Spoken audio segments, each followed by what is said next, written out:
Assalamualaikum warahmatullahi wabarakatuh. Perkenalkan, nama saya Elpida Dayanti Daulay dengan NIM 2211091008, kelas 2C dan 4 Bril. Saya akan mereview tugas jurnal saya yang berjudul Bahaya Medan Elektromagnetik di Kehidupan Sehari-hari, dengan dosen pengampu Pak Nofri Dodi, ST, MPD, MT.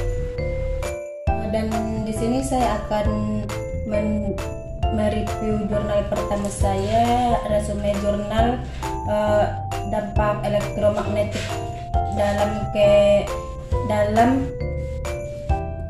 dalam disebabkan oleh ponsel.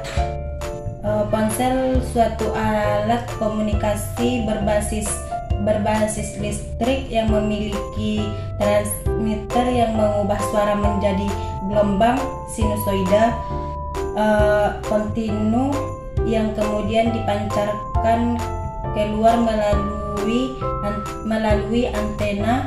Gelombang radio ini berfluktuasi melalui udara yang menimbulkan radiasi elektromagnetik, sehingga kita menggunakan ponsel, maka sedikit atau banyak kita akan terkena paparan gelombang elektromagnetiknya.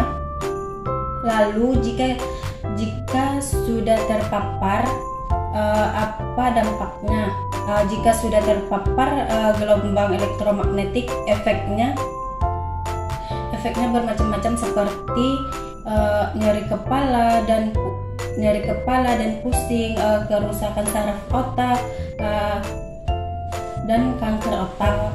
Dampak terhadap lingkungan. Medan elektromagnetis ada di setiap tempat dalam lingkungan di mana tidak dapat terlihat oleh mata manusia. Medan listrik dihasilkan oleh terbentuknya muatan lokal dalam atmosfer yang tergabung dengan hujan, angin, ribut, dan disertai petir serta burung.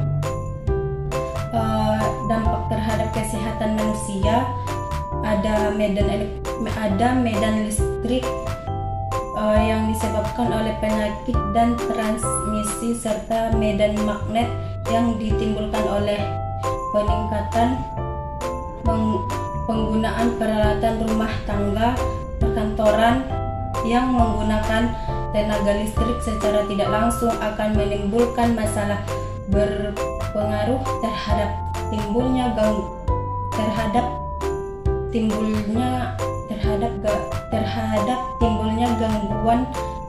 gangguan kesehatan yang bersifat subjektif, seperti sakit kepala, mudah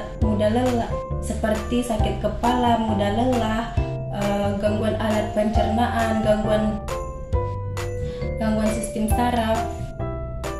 Pembahasannya, batas paparan medan listrik dan medan magnet.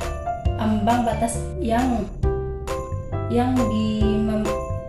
tidak membahayakan tubuh manusia adalah 5 kilovoltmeter.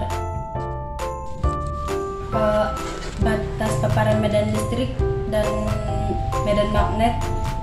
Ambang batas yang tidak membahayakan tubuh manusia adalah 5 kilovoltmeter untuk medan listrik dan 0,3 meter Tesla untuk medan magnet. Oleh karena itu, Surveyor Indonesia melakukan pengukuran untuk menjamin agar besaran medan listrik dan medan magnet tidak melewati ambang batas. Adapun kelebihan jurnal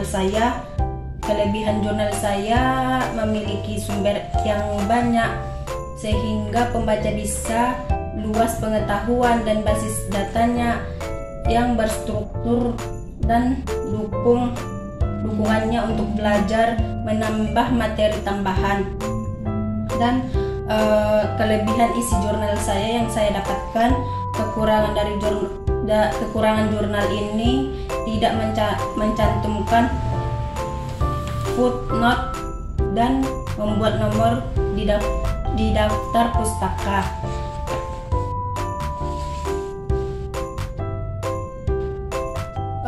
Adapun kesimpulan dari jurnal saya yang saya dapatkan, sebagai besar ponsel menghasilkan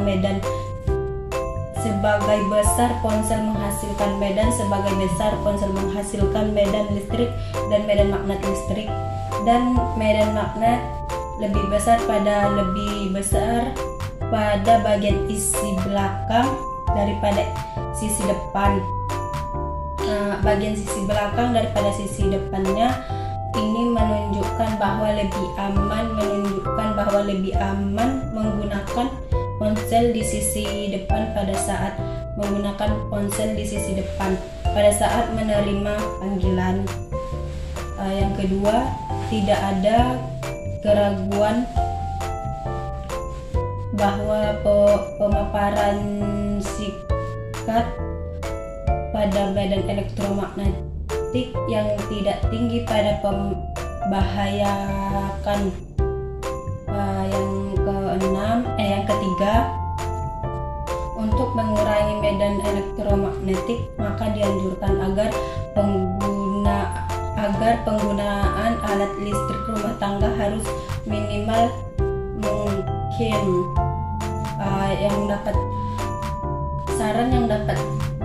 Saran dari isi jurnal saya yang saya dapatkan yaitu 1. Penelitian lanjut yang mensimulasikan medan elektromagnetik. Adapun saran jurnal yang saya dapatkan, yang pertama yaitu penelitian lanjut yang mensimulasikan medan elektromagnetik dengan dimensi yang lebih besar, yaitu dimensi 2 atau dimensi 3. Yang kedua, disarankan menggunakan dikteri selain MPI dan lain-lain. Disarankan melakukan pengujian pada jaringan fisik yang lebih besar dengan jumlah yang lebih banyak. Cukup sekian yang dapat saya sampaikan, kurang dan janggalnya saya mohon maaf. Saya akhiri dengan salam. Assalamualaikum warahmatullahi wabarakatuh.